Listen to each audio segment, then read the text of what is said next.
All right. Well, let's now that we've got Fulton Sheen and we've got this set up, we want to get into the life of Christ. Last week was our first show, and the whole focus of this show is to introduce you to Jesus Christ. And chapter 2 is about the early life of Jesus Christ.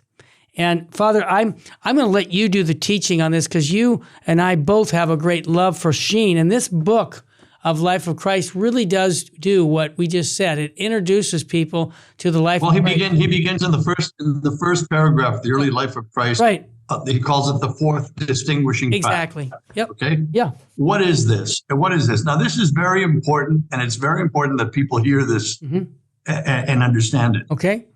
Because we are so watered down, even in our Catholic faith, it has been so watered down. Yes. That we're just about disposed to believe anything, anything that comes along. Right. Now, one of the things that we can never give up on is this, and I say this with all clarity, and I say it loudly. Jesus Christ, we say Jesus Christ. Mm-hmm. We don't say Jesus, and we don't say Christ. There's something missing when we do. It's Jesus Christ. And why do we say that? It's not because Christ was his last name. That's not his last name, right? We say Jesus Christ because we're talking about Jesus, the man, fully man, and Christ, fully God, the Messiah, right? Right. And Jesus Christ is, and this is central to our Catholic faith. A lot of Protestants do not hold this. That's where the watering down has come from. Mm-hmm. Jews, of course, do not hold it all. Muslims do not hold it at all. Confucian doesn't hold it at all. We believe that Jesus Christ is true God and true man. Amen. In other words, let me put it even clearer. We believe that Jesus Christ is not 50% God and 50% man. That's a good. We believe that he is 100% man and 100% God. Sheen puts it very beautifully. Yeah. He says we have two natures, a divine nature and a human nature in one person. Yep. Sheen smiled once time and he looked at the camera and he said, in other words, he said, for those of you who still don't get it, he said, in other words, Christ has two whats and one who. Yep, that's right. I remember him saying that. Yeah, that was great.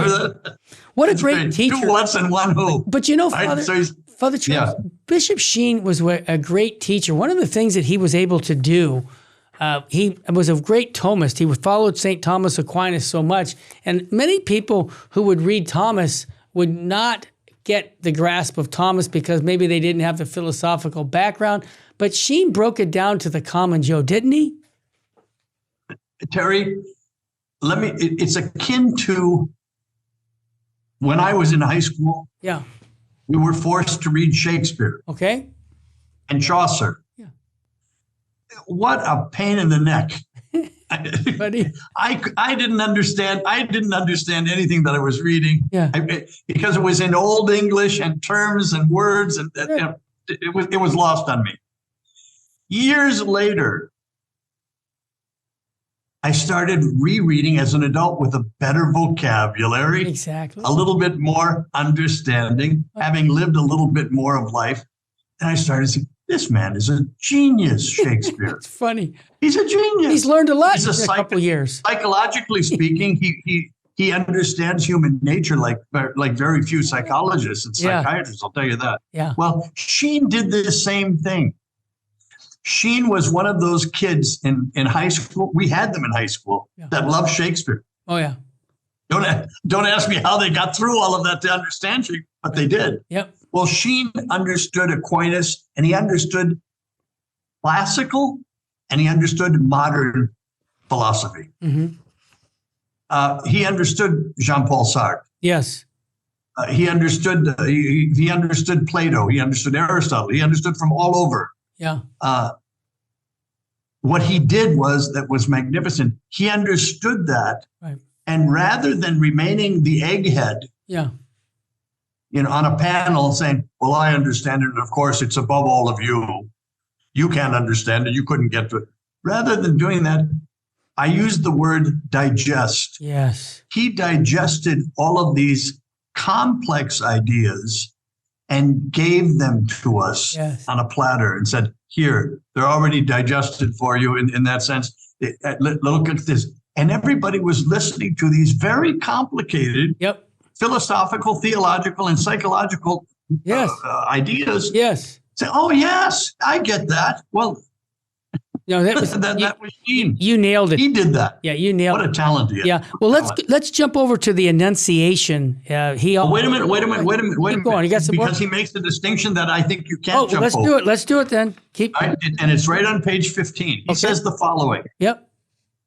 There are people who say, and every one of us has met people like this, who say that Jesus Christ was not God, Right.